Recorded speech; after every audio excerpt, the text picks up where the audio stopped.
Howdy Moz fans, and welcome to another edition of Whiteboard Friday. This week, I'm going to try and answer a question that plagues a lot of marketers, a lot of SEOs, and that we ask very frequently, and that is brand or branding a ranking factor in Google's search engine? And look, I think, to be fair, to be honest, the technical answer to this question is no. However, I think when people say brand is powerful for SEO, that is a true statement. And we're going to try and reconcile these two things. How can brand not be a ranking factor and yet be a powerful influencer of higher rankings in SEO? What's going on there? Well, I'll tell you. So when folks say ranking factor, they're referring to something very technical, very specific, and that is an algorithmic input that Google measures directly and uses to determine rank position in their algorithm. Okay, guess what? Brand almost certainly is not this. Google doesn't try and go out and say, how well known is Coca-Cola versus Pepsi versus 7-Up versus Sprite versus Jones Cola? Hey, let's rank Coca-Cola a little higher because they seem to have greater brand awareness, brand affinity than Pepsi. That is not something that Google will try and do. That's not something that's in their algorithm. However, big however, many things that are in Google's ranking algorithm correlate very well with brands, right? And those things are probably used by Google in both direct and indirect ways. So when you see sites that have done a great job of branding and also have good SEO best practices on them, you'll notice kind of a correlation. Like, boy, it sure does seem like the brands have been performing better and better in Google's rankings over the last 4, 5, 6 years. I think this is due to two trends. One of those trends is that Google's algorithmic inputs have started favoring things that brands are better at, and that what I'd call generic sites or non-branded sites or folks, businesses that have not invested in brand affinity have not done well. And those things are things like links, right, where Google is rewarding better links rather than just more links. There are things around user and usage data, which Google previously didn't use a whole lot of signals around that. Same story with user experience. Same story with things like pogo sticking, right, which is probably one of the ways that they're measuring some of that stuff. So you're getting this, if we were to scatter plot it, we'd probably see something like this, where the better your brand performs as a brand, the higher and better it tends to perform in the rankings of Google's search engine.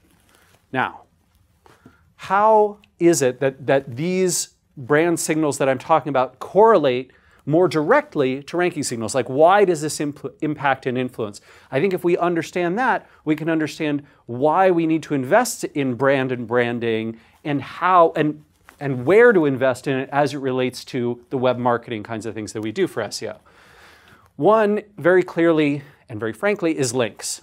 So when we talk about the links that Google wants to measure, wants to count today, those are organic, editorially earned links. They're not manipulative, they weren't bought, they tend not to be cajoled, they're earned. And because of that, one of the best ways that folks have been earning links is to get people to come to their website and then have some fraction, some percentage of those folks naturally link to them without having to do any extra effort, right? It's basically like, hey, you made this great piece of content or this great product or great service or great data, therefore I'm going to reference it. And granted, that's a small percentage of people, right? There's still only maybe 2 or 3 out of 100 folks who might visit your website on the internet who actually have the power or ability to link to you because they control content on the web, as opposed to just social sharing.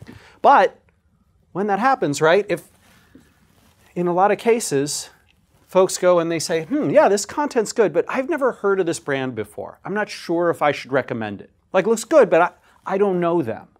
Versus, whoa, I love these folks. This is like one of my favorite companies or brands or products or experiences, and this content is great. I am totally going to link to it. Because that happens, even if that difference is small, even if the percent goes from 1% to 2%, well, now guess what? For every 100 visits, you're earning twice the links of your non-branded competitor. Social signals, it's pretty much exactly the same thing, right? Folks who visit content, who have experiences with a company, with a product, with a service, if they're familiar and comfortable with the brand, if they want to evangelize that brand, then guess what? You're going to get more social sharing per visit, per exposure than you would ordinarily. And that's going to lead to, what? A cycle of more social sharing, which leads to visits, which probably leads to links. It's also true that brand is going to impact user and usage data. So one of the most interesting patents, which we'll probably be talking about in a future Whiteboard Friday, was brought up recently by Bill Sosky and looked at user and usage data. It was just granted to Google in the last month. And it talked about how Google would look at the patterns of where visits, web visitors would go and what their search experiences would be like, and would potentially say, hey, Google would like to reward sites that are getting organic traffic, not just from search, but traffic of all kinds on a particular topic. So if it turns out that lots of people who are researching a vacation to Costa Rica end up going to oyster.com, well, Google might say, hey, you know what? We've seen this pattern over and over again. You know what? Let's boost oyster.com's rankings, because it seems like people who look for this kind of content end up on this site. Not necessarily directly through us, through Google. They might end up on it through social media, through organic web links, through direct visits, through email marketing, whatever it is. When you're unbranded, one of the few ways that you can get traffic is through unbranded search, right? Search is one of those few channels that does drive traffic to, not, or historically anyway, did drive traffic to a lot of non-branded, less branded sites. Brands tend to earn traffic from a wide variety of sources.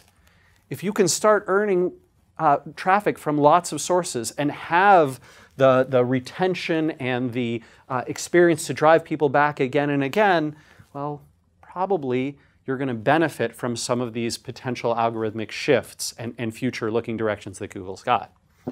Same story a little bit when it comes to click-through rate. Now, we know from experience that, and testing, that click-through rate is, or appears to have, a very direct impact on rankings. If lots of people are performing a search and they click on your website in position number 4 or 5, well, and they're not clicking on position 1, 2, 3, you can bet that you're going to be moving up those rankings very, very quickly. And granted, there are some manipulative services out there that try and automate this. Some of them work for a little while. Most of them get shut down pretty quick. I wouldn't recommend investing in those. But I do recommend investing in brand, because when you have a recognizable brand, searchers are going to come here and they're going to go, oh, that one, maybe I haven't heard of it. That one, I've heard of it. That one, I haven't heard of it. Guess what they're clicking on? The one they're already familiar with. The one they have a positive association with already. This is the power of brand advertising, and I think it's one of the big reasons why you've seen case studies from folks like Sierra Interactive talking about, how a radio ad campaign or a billboard ad campaign seem to have a positive lift in their SEO work as well. This phenomenon is going to mean that you're benefiting from every searcher who looks for something, even if you rank further down, if you're the better known brand. So, is brand a ranking factor? No, it's not. Is brand something that positively impacts SEO? Almost certainly in every niche, yes it is. All right, looking forward to some great comments. Try and jump in there and answer any questions that I can. If you have experiences you want to share, we'd love to hear from you. And hopefully we'll see you again next week for another edition of Whiteboard Friday. Take care.